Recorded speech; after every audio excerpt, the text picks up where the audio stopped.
3, o verso 2. E depois de Abacuque, eu não vou fazer a leitura, esse texto aqui.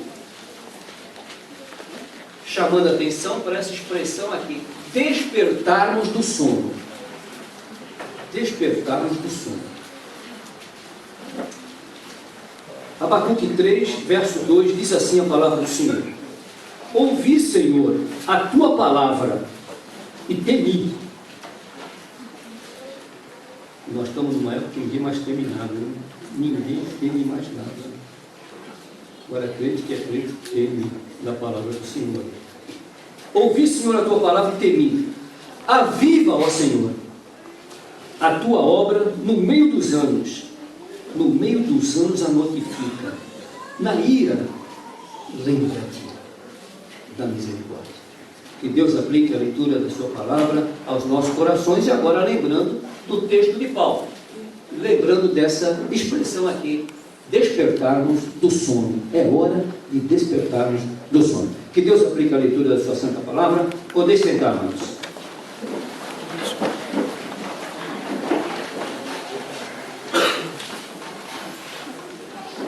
Meus queridos irmãos, apenas rapidinho para se ter uma ideia do que Abacuque fez essa oração. Primeiro, no capítulo 1, ele está estupefato, ele está atônito com a situação do povo judeu.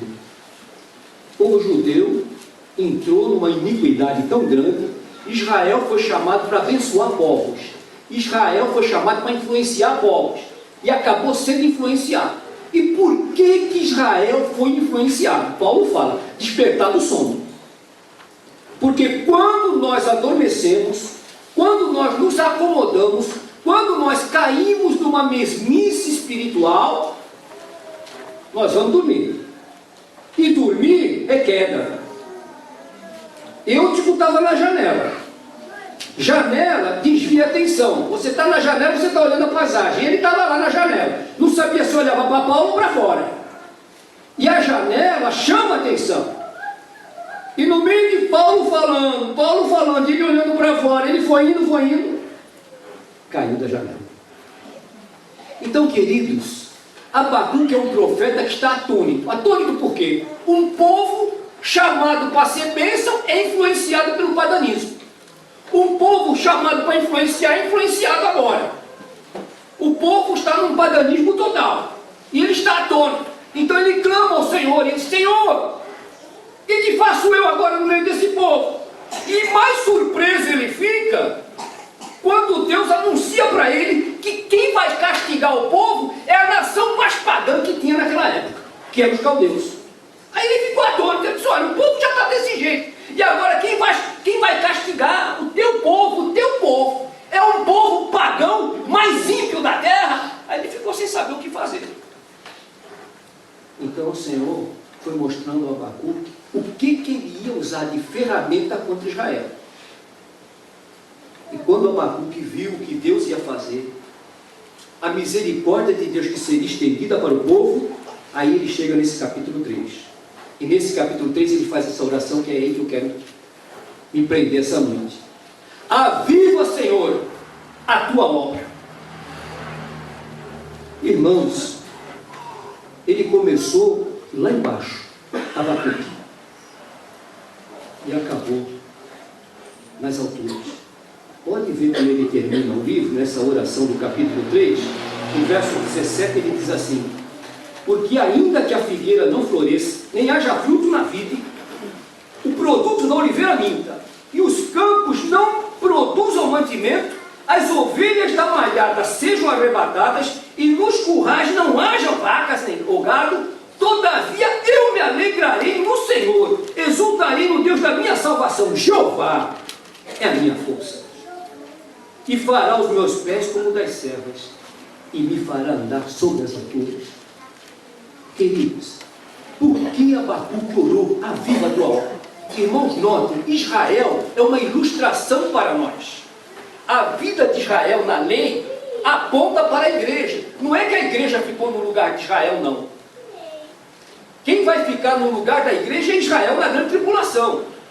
Mas a igreja agora é coerdeira. A igreja pegou aquilo que é a graça, aceitou a graça em Cristo e Israel rejeitou. Então vocês podem ver o que acontece com o povo judeu até hoje. Perseguido, vivem lá sem qualquer descanso. É um povo que o véu de Moisés está sobre eles. A respeito de Cristo não sabem nada e nem querem saber. É um povo duro, de dura cerviz. Mas Deus tem mostrado a misericórdia para com eles, porque foi o povo chamado. E ninguém vai tirar eles daquela terra, porque Deus ainda tem uma obra para aquele povo. Mas a igreja vem, a igreja aceitou Cristo. Agora fica de olho em Israel, porque Israel adormeceu. Israel adormeceu, foi chamado para abençoar, guardem isso. Foi chamado para ser uma bênção, foi chamado para ser um referencial, uma diferença das nações. E o que fez Israel? O que fizeram os judeus? O resultado está aí. Depois da destruição dos templos, 2000 anos expatriados, até que agora voltaram e vivem lá, naquele pedaço de terra, cercado de inimigos por todos os lados. Queridos, qual é a mensagem para a igreja? Meus amados, nós estamos preocupados com o tipo de cristianismo que está sendo vivido no dia de hoje. A minoria somos nós.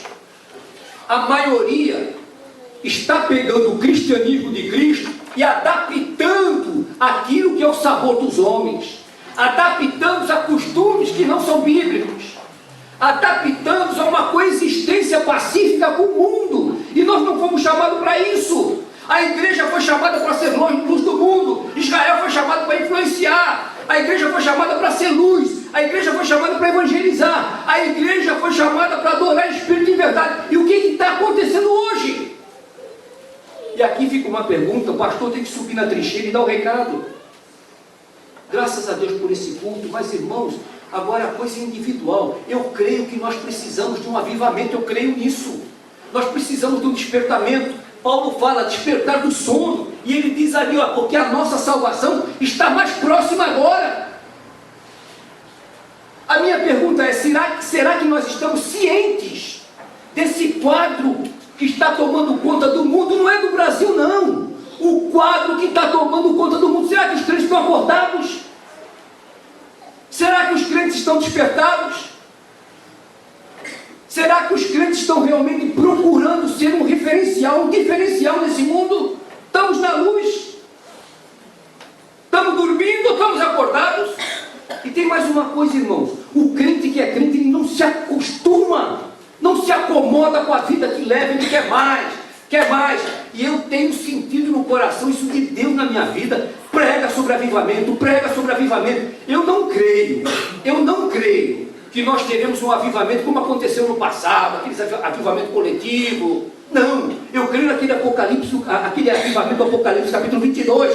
Quem é santo, santifique-se mais. Esse avivamento individual, esse eu creio e prego para isso.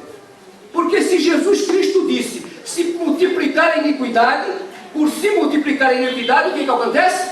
O amor de quase todos vai esfriar. Então, como avivamento geral, não, avivamento agora é individual. Quem é santo, santifique-se mais. Quem é sujo, também fala, suje-se mais. Então, queridos, nessa noite, eu quero destacar aqui, irmãos, o seguinte. Avivamento começa com uma visão de Deus. Olha, eu vou falar, compartilhar com os irmãos. Quando eu prego na minha igreja avivamento, eu gosto de usar sempre a primeira pessoa do plural. Porque isso que eu estou pregando, eu também preciso para a minha vida. Eu preciso. De uns tempos para cá, com esses anos todos de ministério, eu notei que eu estava correndo muito. Eu estava correndo muito no ministério. Correndo para cá, fazendo isso, fazendo aquilo. Fazia as minhas orações. Mas chegou um dia que Deus me incomodou. Corra menos e se ajoelhe mais. Corra menos e se ajoelhe mais. Eu disse, realmente, Senhor, eu preciso aumentar, intensificar minha vida de oração. Irmãos, eu comecei a pôr o joelho no chão. Olha, nada de místico, nada de místico. Aliás, essa palavra avivamento é uma palavra muito estigmatizada. Porque avivamento, amanhã eu vou pregar sobre esse assunto, mas quando se fala avivamento hoje, todo mundo pensa em enrolar a língua, barulheira, grito, e não, avivamento não é isso não. Avivamento é coração quebrado. Avivamento é fome e sede de Deus. Amém. E queridos irmãos, quando eu comecei a orar, Senhor, me aviva, minha fé, eu vou dizer uma coisa para vocês, eu tive uma visão minha, eu tive uma visão dentro de mim que eu não gostei nada do que eu vi. Então a primeira coisa que eu quero aqui compartilhar com os irmãos é isso. Quando nós começamos a procurar esse avivamento que Abacuque pediu, esse avivamento que Paulo está falando ali, despertar do sono, porque avivamento é um despertamento, que ali tem que despertar do sono. Quando ele está falando isso, ele está exatamente dizendo, primeiro olhe para quem você é. E só vou terminar aqui para entrar no segundo e último ponto. Irmãos, a primeira coisa, uma visão de quem nós somos. E essa visão somente vou concluí-la com o exemplo da Bíblia. Lucas capítulo 18. 2 homens subiram para orar. E nós já lemos esse texto, já se falou muito nisso. 2 homens subiram para orar. Um fariseu e um publicano. O fariseu, olha, no dia de hoje o fariseu seria um crente muito aplaudido pela igreja. Ele era dizimista, sabia recitar quase a lei todinha de cor, estudava a Bíblia, não entrava nada, mas estudava. Cara de piedade, cara de espiritualidade, subiu. E junto com o fariseu subiu um publicano. Um publicano. O fariseu foi lá para a frente do templo e fez aquela baita oração. E o outro ficou lá atrás. E o fariseu disse, ó Deus, graças te dou, porque eu não sou como ele lá não. Eu não sou como ele. Olha, eu não bebo, em outras palavras modernizando, eu não bebo, eu não fumo, eu não jogo. Eu conheço a lei, não adulterar, não cobiçar, não furtar. Conheço tudo. Dou meu dízimo. Já pensou? Qual seria o retrato, a nota que se daria numa igreja com um homem desse? Mas o outro lá atrás, a Bíblia fala que eles, primeiro, de respeito e por temor, ele nem levantava os olhos para o céu. Ele dizia, Senhor, tem misericórdia de mim, porque eu sou um miserável pecador. Aí nosso Senhor, quando contou essa parábola, terminou dizendo, esse desceu justificado, o publicano, mas o fariseu condenado. Sabe por quê, irmão? Sabe o que foi? Sabe o que aconteceu entre as duas? A grande diferença? O fariseu olhava para ele, o publicano. O fariseu olhava para o publicano e não conhecia nada dele. Não conhecia nada dele, mas que ele procurava ver os erros dos outros. E o publicano conhecia a si próprio. Teve uma visão de si. O fariseu só olhava para os outros. Mas o publicano teve uma visão de si. Quando ele olhou para ele, pensamentos, o que podia ser feito, o que deixou de fazer, tantas coisas, ele dizia, Senhor, já nasci réu de juízo, condenado em pecado, tem misericórdia de mim. Quando ele falou isso com o coração, avivou a sua fé. Aí nosso Senhor disse, desceu justificado. Amém. Mas o outro não enxergava nada dentro dele. Achava que pela lei estava justificado. Queridos, a oração nos faz ter uma visão de quem nós somos. Outra coisa, meus amados, ainda dentro desse ponto da oração, e eu vou falar isso amanhã, eu vou falar domingo, mas olha, de tudo que eu pregar aqui, hoje, sábado e domingo, vocês se guardarem nisso, a vida cristã de vocês vai melhorar. Sabe por quê? Porque é a base, gente. É a base. O que foi que Jesus Cristo disse em Mateus 6,6? O que foi?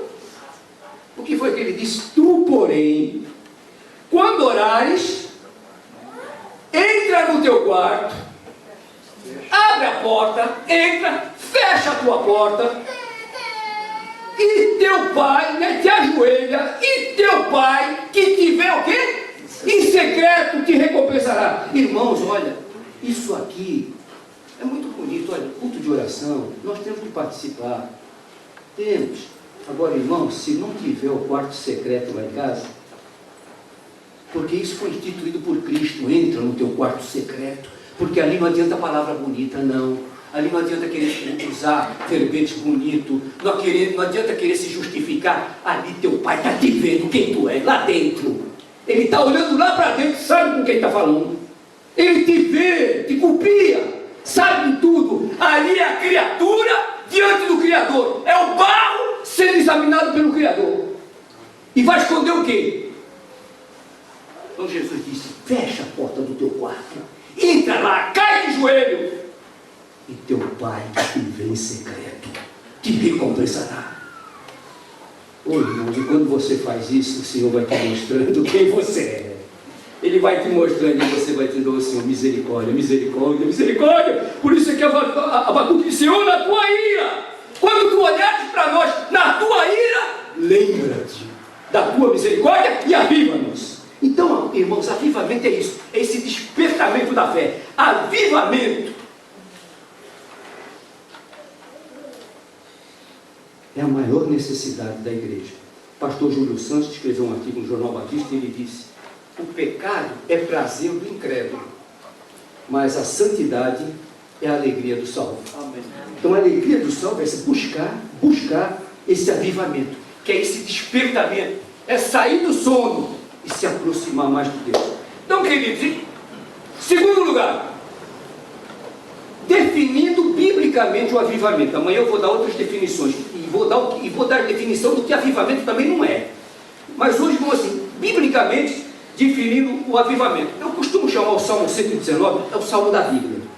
Me parece que apenas 4 versículos do Salmo todo, do 119, não citam a Bíblia, quer dizer, não mencionam o nome da Bíblia. Agora, os outros demais, todos eles, de uma maneira ou de outra, falam da Bíblia. Preceitos, estatutos, a lei, a tua palavra, enfim, tudo isso se refere à Bíblia. Então, no Salmo 119, no verso 18, o salmista diz assim, Senhor, desvende os meus olhos para quê? Desvende os meus olhos para que eu contemple as maravilhas da tua palavra. Então, queridos, definindo o avivamento. Vamos lá para o Salmo 119. Vamos ler aí no verso 40. Salmo 119, verso 40. Eis que eu tenho desejado os teus preceitos. A palavra é preceitos, também é a palavra, é Bíblia. Eis que eu tenho desejado os teus preceitos. Vivifica-me, olha aí, por tua justiça. Então, primeiro, irmãos, avivamento tem que vir com leitura da Bíblia e com oração e com leitura da Bíblia. E não adianta, toda mensagem que se preze da palavra de Deus, ou de uma maneira direta, ou de uma maneira indireta, está ligada a esse binômio. Não tem como fugir disso. Não há vida cristã sem Bíblia e oração sem Bíblia. Quer dizer, eu vou perguntar aqui, mas ninguém precisa levantar a mão, para não constranger ninguém. Agora uma pergunta. Você tem tido quarto secreto? Você tem tido devocional? Porque uma coisa é chegar em casa cansado, deixa eu ler aqui os 3 salminhos, e vai logo para o salmo, né? Vai logo para o salmo. Deixa eu ler o salminho aqui. Amém, obrigado, Senhor. E quando faz isso ainda? E quando faz? Não dá para ficar sem comer nem beber uma água. Isso aqui é o alimento. Isso é o alimento. O Salmo 1 diz, meditando na tua palavra de dia e de noite. Quer dizer, você não vai passar o dia inteiro lendo a Bíblia, mas você tem que ter um momento, tem que se alimentar dela. Você tem que ter um momento que você tem que entrar naquele quarto secreto lá e falar com Deus. Eu sei, eu li livro desses grandes avivalistas, homens que passavam 3 horas orando de noite. Eu disse, mas como é que esses homens conseguiram? Como é que eles conseguiam? Se eu ficar 3 horas sem dormir, no outro dia eu estou um bagaço. Como é que eles conseguiam? Mas eu entendi. Naquele tempo não tinha luz elétrica. 6 horas iam dormir. Quer dizer, dormia 8 horas de sono, acordava às 2 da madrugada. Pronto, a madrugada toda livre. Orar, eu livre. O que for possível ali ficar e com qualidade. Com qualidade de clamar. Uma vez de manhã, ou vou de tarde, vou de noite. A hora que der, entra lá, fecha a porta. Não é para orar junto com a esposa, se bem que devem orar nesse momento, na mesa, no culto, não é orar. Mas tem aquele momento que tanto o esposo como a esposa, o filho, a filha, tem que ficar ali no quarto, sozinho, orando com Deus. Porque, como eu falei, ali não tem palavra bonita, não tem floreado, ali é você e ele. Então não deixe faltar isso. Então o avivamento é isso, começa assim, a oração que nos dá uma visão de quem nós somos diante do grande Criador. E o avivamento, em segundo lugar, definido pela Bíblia, o que é? Primeiro, vamos lá, avivamento é vivificar. A palavra avivamento vem de vivificar, reanimar, despertar. Está aqui, isso aqui que Paulo está falando aí, que precisa de um despertamento de sono. Quer dizer, um avivamento para ficar livre do sono. Porque senão nós vamos cair numa mesmice. Dia de oração a gente vem aqui, os que vêm, tem mais essa, os que vêm. Vem para o culto de manhã, os que vêm de manhã. Eu não sei aqui, pastor, vou falar na minha igreja lá de manhã. Eu tenho uma turma que vem de manhã e não vai à noite.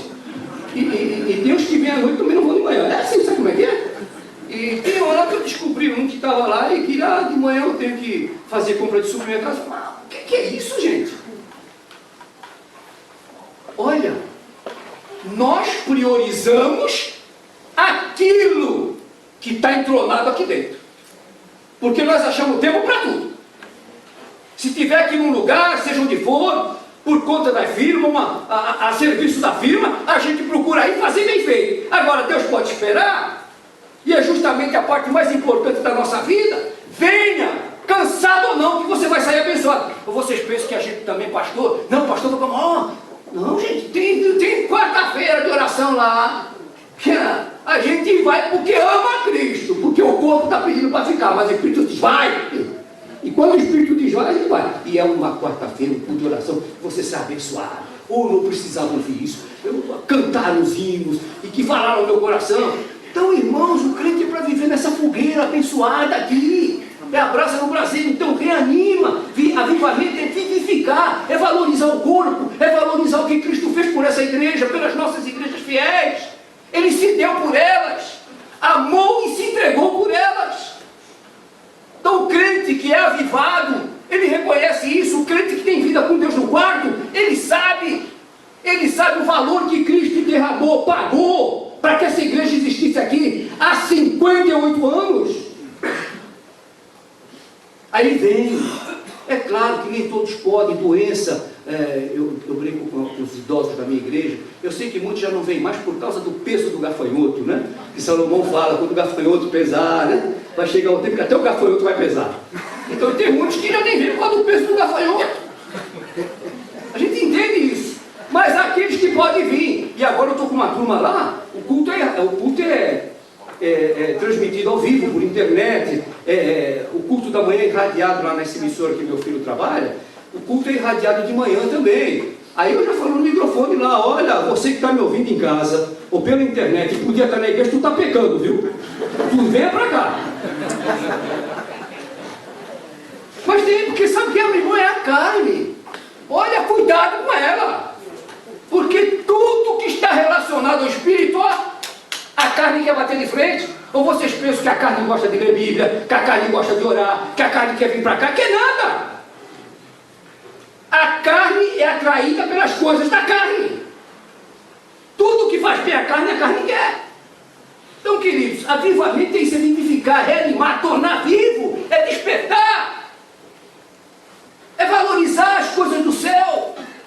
Irmão, nós estamos vendo os sinais da volta de Cristo aí, tão claríssimo, amanhã eu vou falar sobre isso, tão claríssimo, a boca de blasfêmia do anticristo já está no mundo.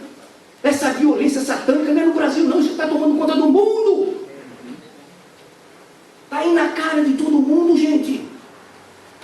No Bradesco já tem que pôr o dedinho lá, ó. A coisa está indo, está indo. Sabe aquela passagem do Apocalipse 11? Quando eu era moço, eu disse assim, nossa, como é que pode ser isso? Como é que pode ser isso? O mundo, homens, tribos, povos, nações, línguas, etnias, o mundo irá ver, olha a verdade, está escrito no Apocalipse 11, o mundo irá ver dois defuntos lá no meio de Jerusalém, as duas testemunhas mortas, e diz que o mundo todo vai vê-la. Há anos atrás não terceiro que ser figurado? Como é que é possível? Hoje, gente, pega um negocinho aí, ó. Né? Assim, ó. Daqui a pouco aparece aí, toda parte do mundo tem dentro. Aí você sabe. Por isso eu chamo o capítulo 11 ali do Apocalipse, é a globalização, é a profecia da globalização ali. Então está aí tudo acontecendo. Nós precisamos acordar, gente. Cristo vai se manifestar, Ele vai trazer a sua igreja. O que o anticristo vai fazer no mundo já está tendo um preparo agora. O mundo já está aceitando, a mente dele está no mundo. Quando ele vier, ninguém vai se assustar com ele, não. Eu pensava que, nossa, quando ele se manifestar, vai ser uma coisa horrível. Vai ser, tu vai enfiar a goela abaixo, nossa, goela dentro, vai enfiar o que ele quer lá, os titanes dele, a ditadura dele, as coisas do Satanás. Não, o povo está aceitando tudo, gente. 100 milhões de adolescentes são satanistas, sabiam? 100 milhões de adolescentes são satanistas. Essas crianças que estão crescendo com pai separado de mãe, mãe separada de pai, que geração será essa? Vamos pensando bem nisso. Os sinais da sua vinda mais se mostram cada vez e nós precisamos acordar. Nós precisamos reavivar. Amém. Animar o nosso coração, amados. Precisamos. Avivamento é tornar vivo, é ficar pegado ao pó. Olha o Salmo 119 novamente, verso 25. Salmo 119. Eu vou reduzir um pouquinho esse ponto aqui para nós entrarmos no vídeo. Salmo 119, o verso 25. Olha o que diz a palavra aí. A minha alma está pegada ao pó.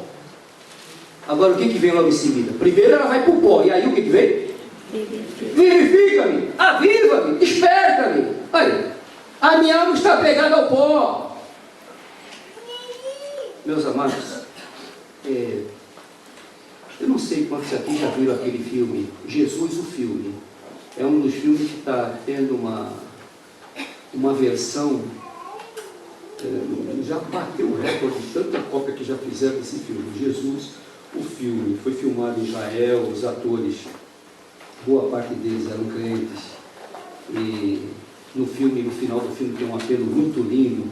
Inclusive em várias tribos do Brasil, esse filme está sendo traduzido na língua dos índios. É uma coisa tocante.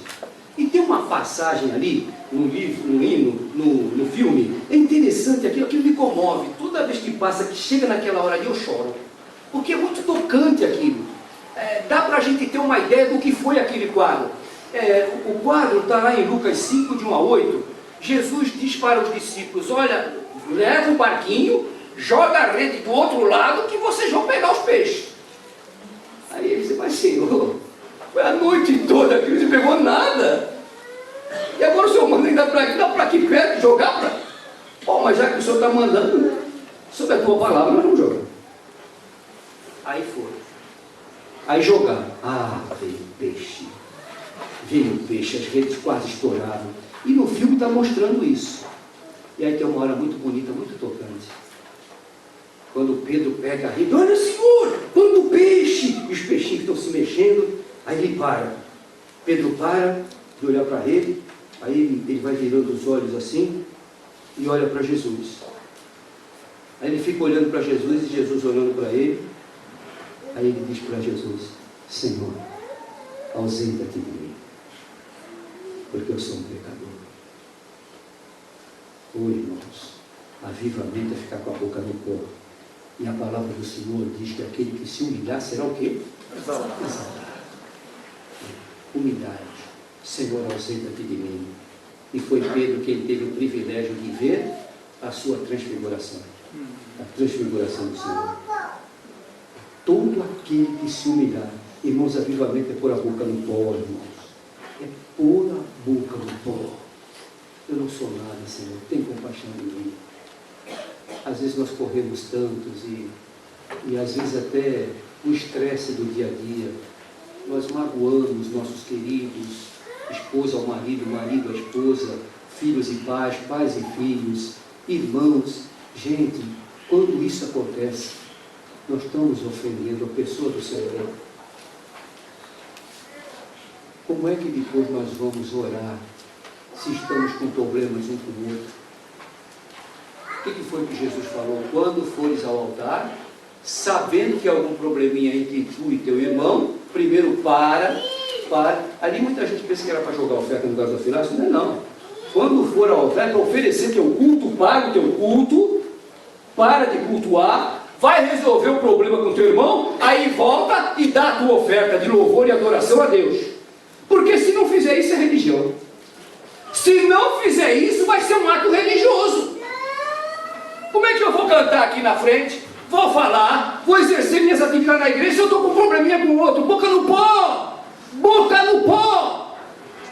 Olha, abram aí Mateus 15, 21 a 28. Eu acho que eu teria mais dois assuntos aqui para falar, mas esse aqui vai bastar aqui, para entrar no último ponto. Esse aqui vai bastar. Essa é uma das passagens tocantes neotestamentárias.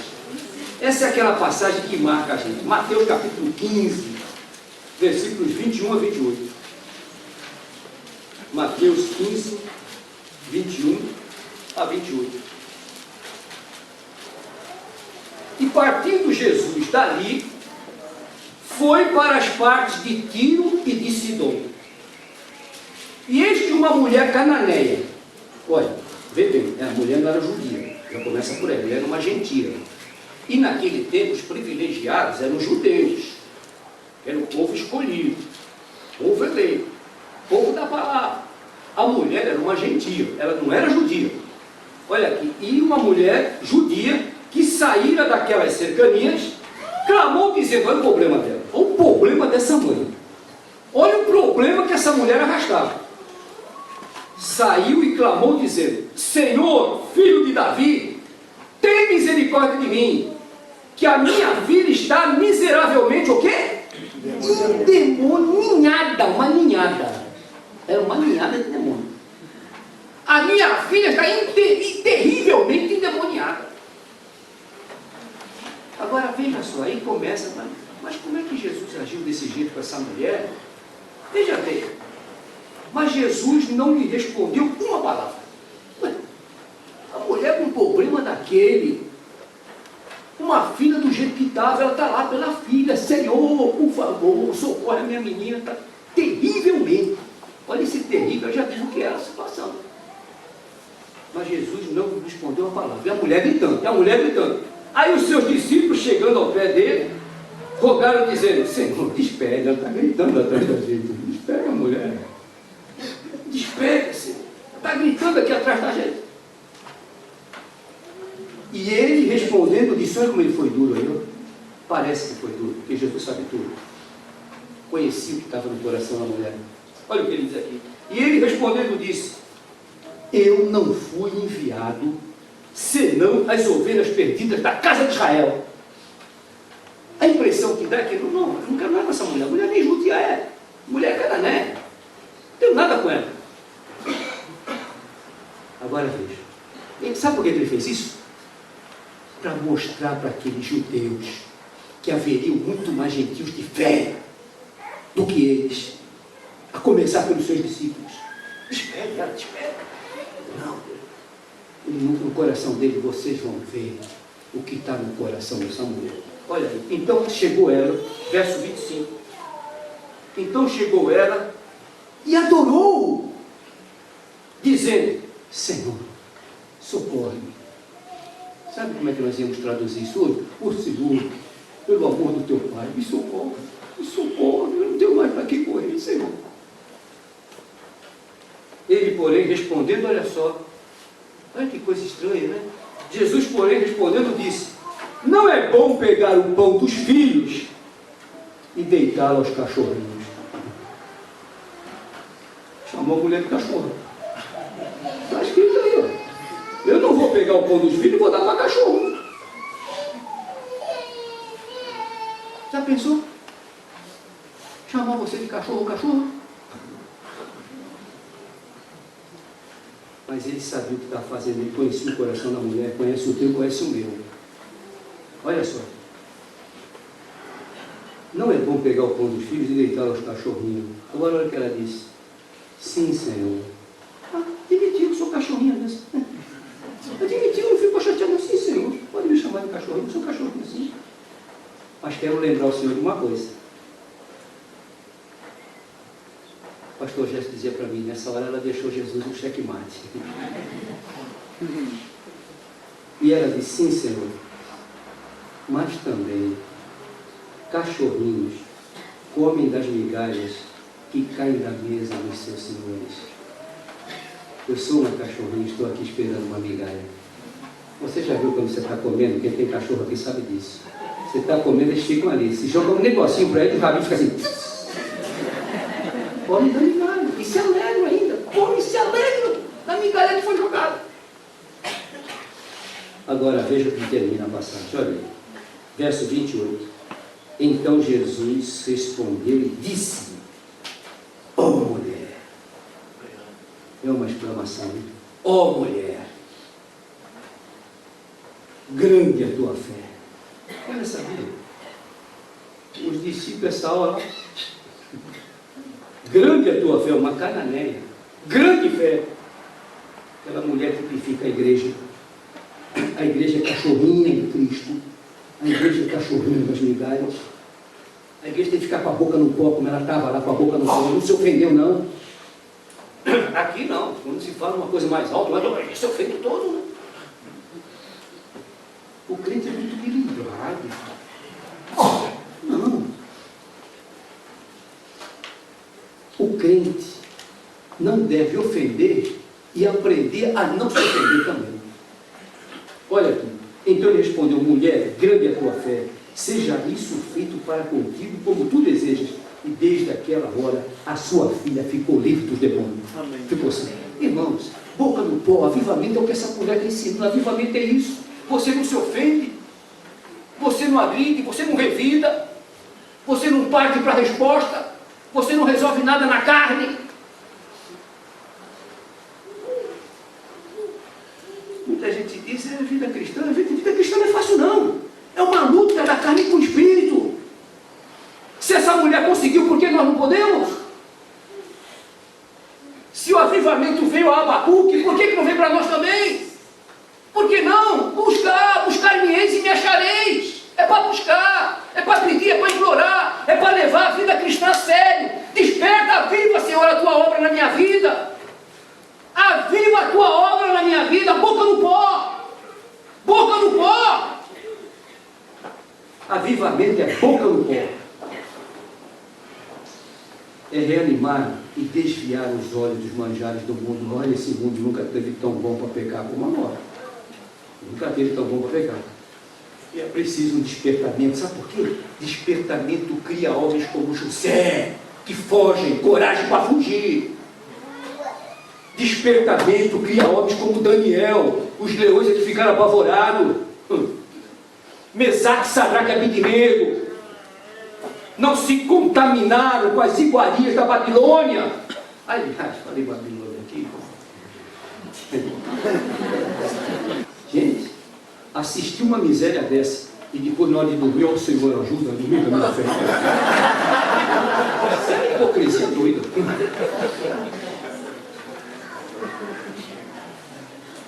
Vê o que não prega. A internet é uma bênção, mas cuidado que ela pode virar uma infernet, já dizia um pastor lá da Bahia. Cuidado. Vê lá o que não é para ver. Aquilo ali é um perigo. Cuidado, porque quando fica sozinho, fique com Deus sozinho. Porque se ficar sozinho para mexer na internet, cuidado. Cuidado. Ah, comigo não. Olha, meu filho. Quem tinha tudo para não fazer, fez. Que era Davi. Tinha tudo para não fazer o que fez, e fez. E Paulo adverte. 1 Coríntios 10. Aquele que cuida está em pé, cuidado, não caia. Então, avivamento, esse avivamento nos faz fugir do pecado. Avivamento nos faz dar as costas para o pecado. A carne gosta, mas o espírito não quer, acabou-se. O espírito não quer, acabou-se. Como pode um crente ficar sem meditar na palavra? Como pode um crente ficar sem falar para o céu? Como pode um crente ficar vendo o que não presta, ouvindo o que não presta? E depois quer fazer o quê? Quer um avivamento? Irmãos, Eu quero isso na minha vida. Eu quero isso no meu coração. Eu quero aquele pedido, Senhor, aviva a minha vida. Eu quero mais de Ti na minha vida. Eu não vou nada atrás de coisas místicas, nada disso. Avivamento é o que eu acabei de falar. Davi definiu muito bem naquela sua oração davídica, quando ele diz assim como um cervo brama pela corrente das águas, a minha alma suspira por Ti, ó Deus. A minha alma tem sede de Deus. Avivamento é isso. A minha alma, assim como uma corça suspira pelas correntes das águas, a minha alma suspira. Nós suspiramos. Nós suspiramos. Nós precisamos. Avivamento é isso. Então, queridos irmãos, terminando o resultado do avivamento. Então, nós vimos a oração, nos dá uma visão de nós. Nós vimos o que é uma definição do avivamento à luz da Bíblia. Agora, o resultado do avivamento. Vamos lá para Gálatas, aqui eu vou terminando. Gálatas, capítulo 5, versos 22 e 23. Eu sei que muita gente tem essa passagem marcada na Bíblia. Muita gente tem isso aí, está arriscado na Bíblia. Muita gente. Já leram isso? Como precisa ser lido mesmo? Olha, Gálatas 5, 22 e 23. Vou ler aqui junto com os irmãos. Pastor, o que é um avivamento mesmo? Uma palavra mais fácil, é isso aí, ó. É isso que está escrito aí. Olha, mas o fruto do Espírito quer dizer, uma vida onde o Espírito... Olha, irmão, nós somos templo do Espírito Santo, viu? Não é o que Paulo fala? Nós somos o templo de quem? Do Espírito de Deus. Agora, entendam uma coisa. Uma coisa é ser templo e a outra coisa é ser cheio do Espírito. Entenderam? Uma coisa é ser templo e a outra é ser cheio do Espírito. E crente do bom, ele quer ser cheio do Espírito. Olha aqui. O fruto do Espírito é amor, gozo, paz, longanimidade. Já pensou no trânsito, você ser orgânico? Ou eu tenho um problema sério com o trânsito. Eu vou, Senhor, não me dê paciência. O sinal está vermelho. Quando baixa para o amarelo, o cara já mete a buzina atrás de mim. Dá vontade de dizer assim, passa por cima. Não dá, você fica ali. E às vezes você pode falar uma palavra dele. Eu falei assim para mim, meu irmão, já pensou? Deus precisa me cuidar nessa área aqui. Porque, olha, o Conquista também, Conquista perde um pouco para Manaus, né? Perde um pouquinho. Acho que o segundo lugar pior para dirigir carro é naquela cidade. Como essa cidade não tem infraestrutura nenhuma. Mas olha, ali é um negócio sério, sério, sério. Aí um dia eu pensei, meu Deus, eu preciso, porque de repente eu falo uma palavra ruim aqui, maltrato um motorista. Aí um dia esse homem vai na igreja e me vê pregando, o que ele vai dizer de mim? Não posso não, só me mortifica aí. Me mortifica. E hoje, graças a Deus, eu estou vencendo isso, mas por causa do Espírito. Porque entende, a gente tem que exercitar a fé. O que foi que Paulo falou a Timóteo? Exercita-te na piedade. Exercitar. Então nós temos que exercitar a fé, a piedade, longanimidade, benignidade, bondade, fé, mansidão, domínio próprio. Contra estas coisas não tem lei. Pronto.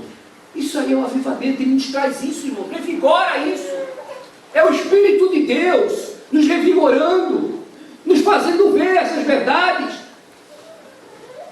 Não é esse oba-oba, esse Pentecoste que é pregado por aí, não. Palavras que ninguém entende nada, uns negócios histéricos. Não, não. É fome e sede de Deus.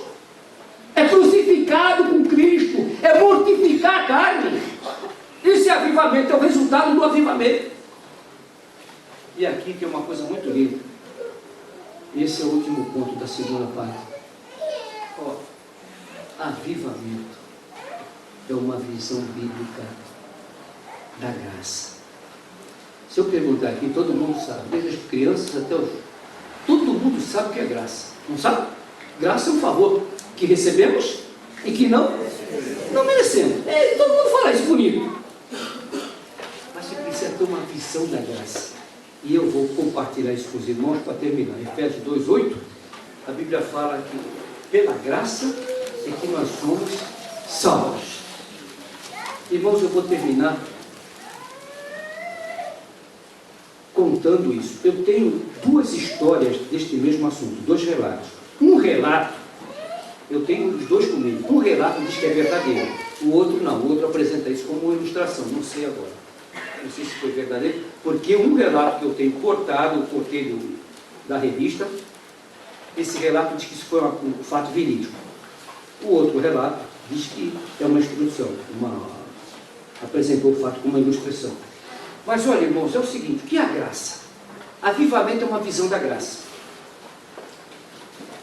Havia uma cidade pequena, cidade do interior, e tinha uma igreja. Digamos que era uma igreja do tamanho dessa aqui, do tamanho do templo. O pastor era um rapaz novo e casado, tinha um filhinho. E naquele dia ele não avisou nada para a igreja.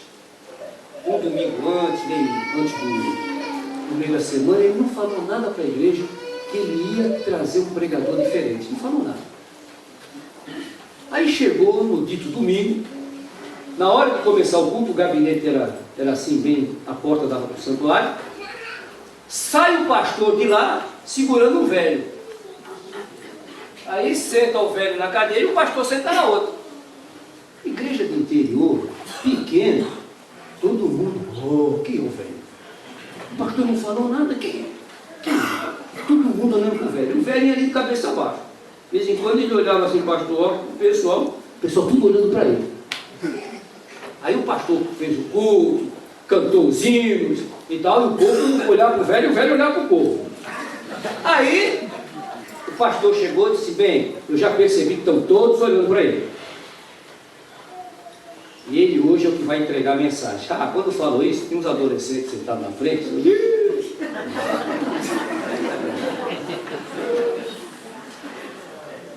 Sabe como é que é, menino? Aí o pastor foi lá, pegou o velho e colocou aqui. Aí o velho agradeceu, abriu João 3,16 e começou. Os moleques estavam ali requietos e brincavam, cochichavam, e o velhinho foi. Aí o velhinho disse assim, eu vou mostrar para vocês agora um fato que mostra aqui o que é a graça de Deus.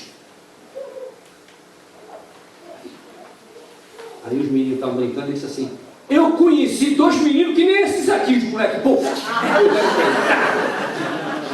Olharam para que nem esses dois aqui. Eles eram amiguinhos.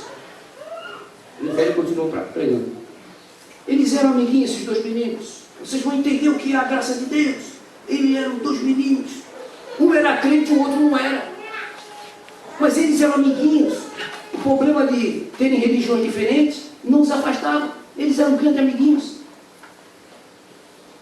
E certo dia, um dia estava muito bonito, muito lindo. O menino crente falou para o amiguinho, olha, meu pai está consertando o barco. Pai crente também. Meu pai está consertando o barco. Vamos lá. Pedi para ele levar a gente para dar uma pescaria. Está tão bonito o dia. Vamos lá, vamos lá.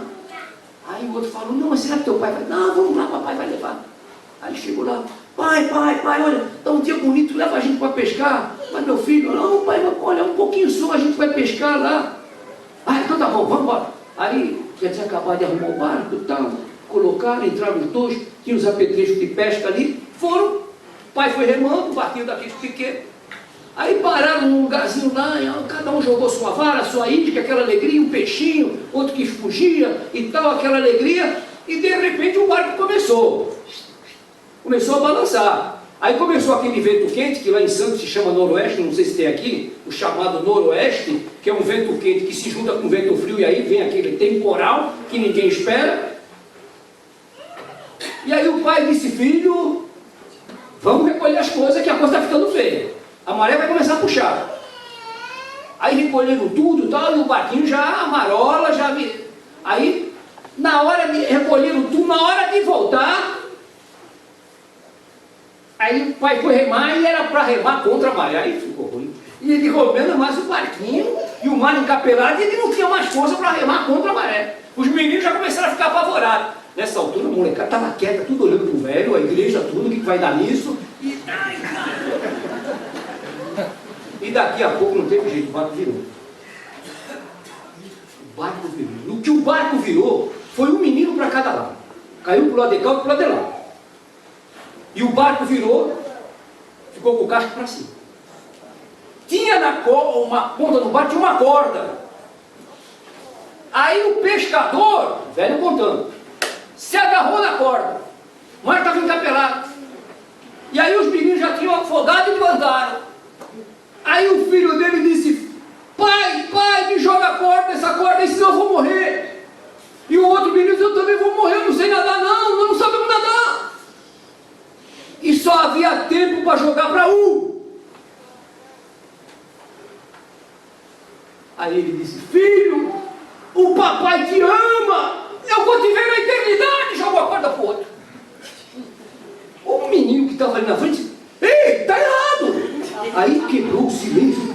Aí o pessoal disse: ei, menino, quieto, queria ver o fim da história. Quieto, menino.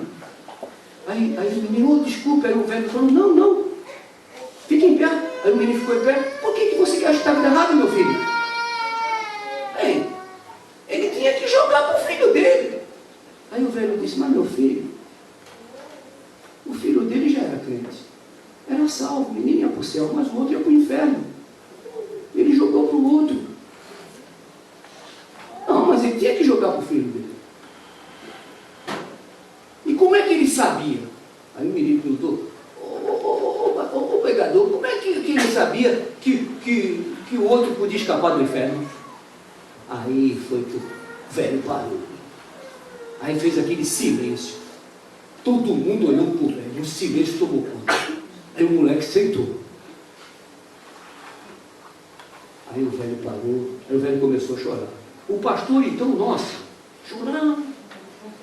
Aí o velho parou, olhou, foi até o banco onde estava o pastor, pegou o pastor pelo braço, trouxe no púlpito e disse para a igreja: meus irmãos, era o vosso pastor que estava com meu filho no barco. E era ele, o pescador.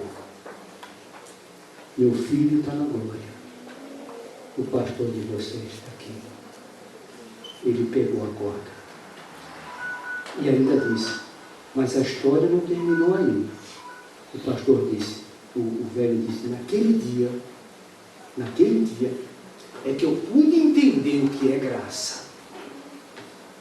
Quando Jesus na cruz clamou para o Pai: Eli, Eli, lama sabachthani. Deus meu, por que me desamparaste? É porque Deus pegou a corda e não jogou para o filho, não. Deus jogou a corda para os homens. Entende? Isso é graça. Por isso, diante dessa graça maravilhosa de Cristo, eu sou fã daquele hino, maravilhosa graça, aquilo me toca.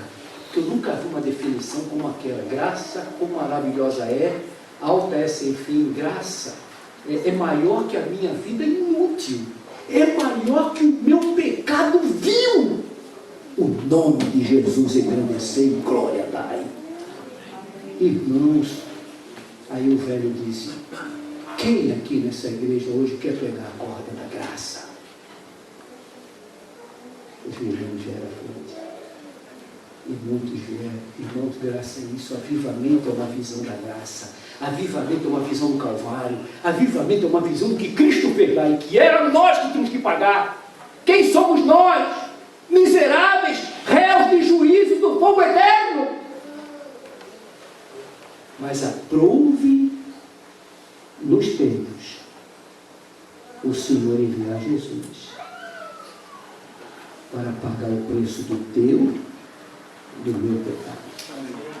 Irmãos, isso é maravilhoso. Avivamento é isso. Visão da graça de Deus.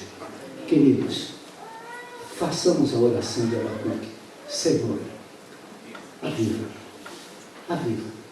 É preciso acordar. Está aqui, ó. Porque a nossa salvação está agora mais perto de nós do que quando aceitamos a fé. Em dois sentidos. Está mais perto de nós agora, porque nós também já estamos vivendo e a morte está chegando. Ou então, o Senhor virá buscar a sua amada. Amém. Amém? Que Jesus nos abençoe.